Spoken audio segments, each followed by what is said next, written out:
যদি এই শিক্ষকদের দাবি আপনারা না মেনে নেন, এই শিক্ষকদের সাথে নিয়ে আমরা যমুনা এবং সচিবালয় ঘেরাও করব। যারা এমপিওভুক্ত শিক্ষক, সেই শিক্ষক সমাজের প্রতিনিধিরা তারা এক সপ্তাহের অধিক সময় ধরে শহীদ মিনারে আন্দোলন করছে। সেই আন্দোলনে আমাদের দল গণ অধিকার পরিষদের পক্ষ থেকে আমরা সংহতি জানিয়েছি, আমরা সরকারকে আহ্বান জানিয়েছি, অবশ্যই এই শিক্ষকদের দাবি মেনে নিতে হবে। এই শিক্ষকরা দুর্নীতি করে না, তারা সমাজের সেরা মানুষ।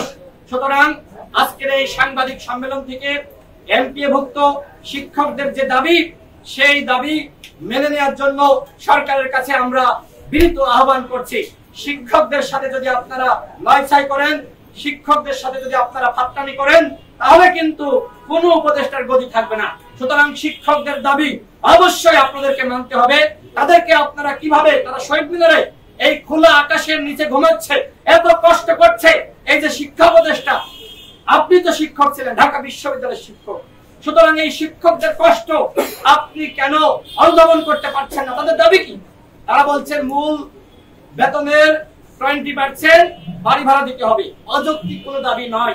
এবং তারা 1500 টাকা মেডিকেল সাপোর্টের দাবি জানিয়েছে। যারা কর্মচারী কর্মকর্তা রয়েছে তাদের মূল বেতনের 75% উৎসব ভাতার দাবি জানিয়েছে। এই দাবির প্রতি গণ অধিকার পরিষদের সম্পূর্ণ সম্মতি রয়েছে। সরকারকে আমরা হুঁশিয়ারি উচ্চারণ করছি, যদি এই শিক্ষকদের দাবি আপনারা না মেনে নেন, এই শিক্ষকদের সাথে নিয়ে আমরা যমুনা এবং সচিবালয় ঘেরাও করব।